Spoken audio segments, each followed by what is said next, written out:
We're into basketball. We've had a bunch of storylines happen this past week. And I know it's a team we've already talked about, but we've kicked around the stories. We're coming back around to the New York Knicks, who have won 8 games in a row.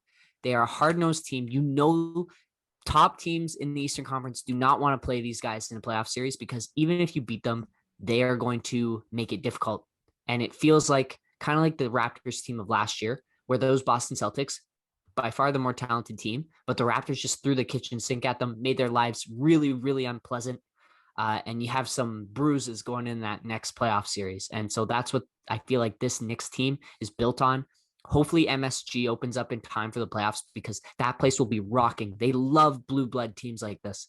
And it has been led by Julius Randle. Wow.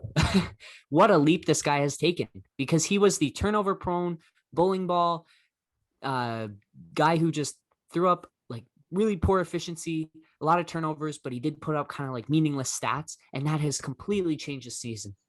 He's locked in on defense. There have been a couple clips where Kyrie's hit some tough shots, but he's still right there. He's moving his feet, right?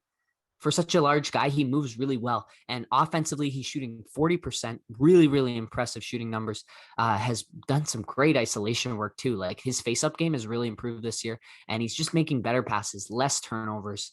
And this team looks really, really solid and looks really fun to play for right now. It's a great story because the Knicks fans have been waiting for so long to have a team like this. And yeah, just a fun ride right now.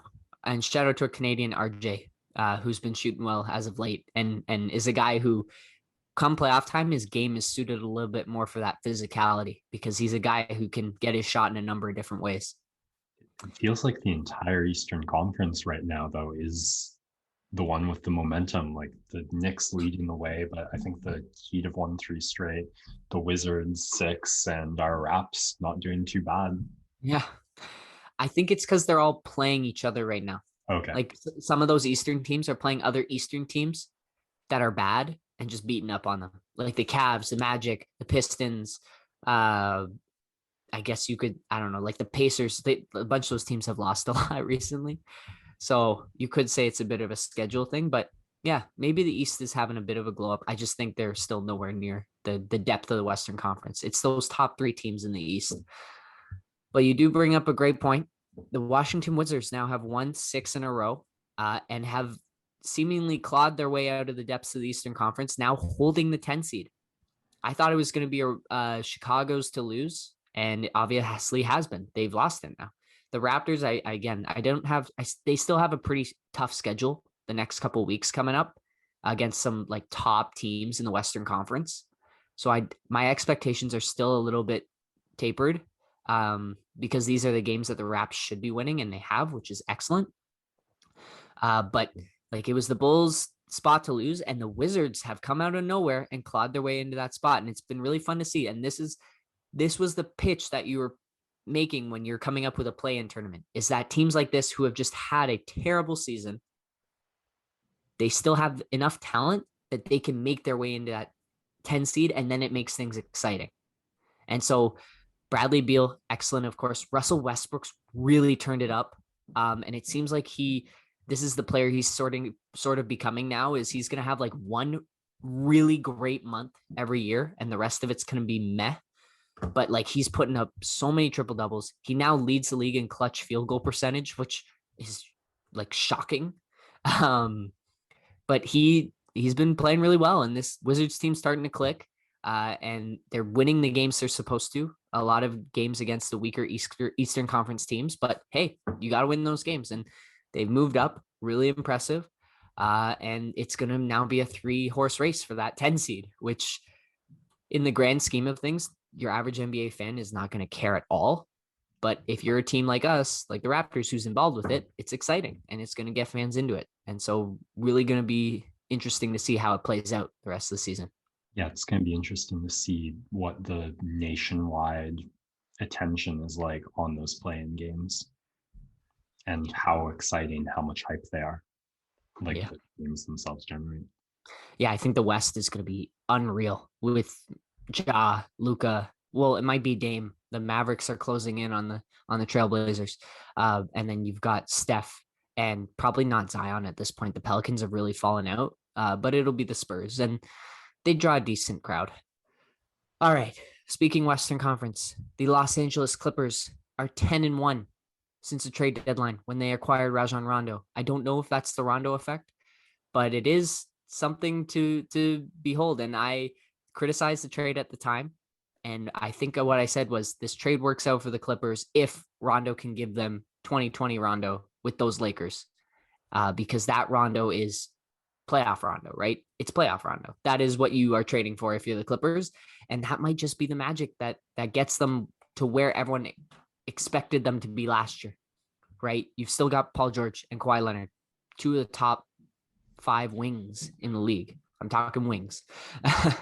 And they need Rondo to almost be that third guy, which is crazy to say, but that's what he was for the Lakers last year. It was LeBron, AD, and then Rondo hitting threes. It was wild. And him making great plays and setting up Dwight Howard for lobs and playing defense and talking trash and getting in guys' ears. And I think Rondo might be that guy for LA, but it will be really interesting to see if he can conjure up playoff Rondo once again. Because if he can't, then again, I think the Clippers are dead in the water. Just the vibe on that team. Again, another team that feels a little voodoo-y. I don't want to talk about Leafs, but yeah, feels a little voodoo-y. And yeah, 10-1. You can't argue with the results so far from Rondo's arrival. Yeah, but that was, I remember when we were talking at the start of the season, it was the Clippers. I think we both had them in our top 3, top 4. It was never about like, this was the expectations, I guess, almost bare minimum where they're at right now in the season. It's about the playoffs. It's about not having that collapse as they did last year. So the evaluation period is still pending. Okay, the last thing I want to talk about before we jump into MVP talk is LaMelo Ball is going to be back. We thought he was done for the season, but due to mutant healing powers, his wrist is looking ready to go. He'll be back next week at a time when the Charlotte Hornets have struggled a little bit and they need him. And it helps his rookie of the year case immensely, because if he had missed all of those games, he probably would have been out of the running. It would have been an Embiid Brogdon type situation a couple of years ago. But I think now with him being back, and if he can resume the level of play he was at before the injury, he's a lock for rookie of the year. And just honestly, just a really fun guy to watch. So I'm excited that he's going to be back. Who else? I haven't been tracking too much. Who else would it be? Halliburton? Halliburton's in there. Anthony Edwards has put up numbers. Kind of those are the 3 I would say. No one else really This in the. is probably a good precursor to the MVP talk, but then there's also team performance, like just where the Hornets are at, and the fact that LaMelo has contributed to a winning team in a significant way, as opposed to contributing to a not winning teams. Exactly. Even I wonder how much that should or would balance out the missed games.